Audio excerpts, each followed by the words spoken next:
Welcome to Roxfita TV, where automotive imagination meet and compressing lacks. Today we step into a concept that pushes beyond the ordinary, the Lamborghini Phantom.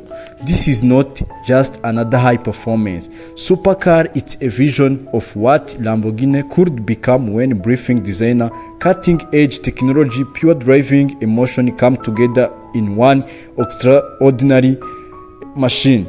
From a very first glance, the Lamborghini Phantom commands attention. Every sharp body line, every sculpted surface, every aggressive angle has been shaped to create any unmistakable presence. The razor-thin red writing, signature wide stance, dramatic front fascia, and aerodynamic profile give the appearance of a vehicle that read conquer the road even while standing still. Every detail has purpose, blending beauty with performance through Lamborghini.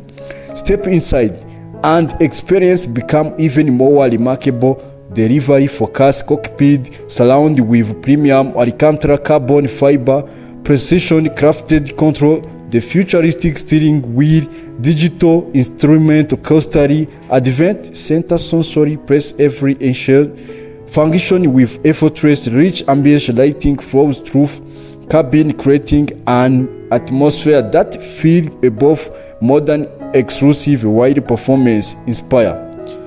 The Lamborghini Phantom is imagined to combine excelling power with intelligent technology, multiple driving models, advanced digital displays, responsive control, and the performance-oriented layout transform a event journey into an unforgettable experience. Every element inside the cabin reflects Lamborghini is relentless innovation excitement. This is Roxfita TV. If you will appreciate Lux innovate and world most extraordinary automobile, you are right place. Now let's discover every make Lamborghini Phantom machine.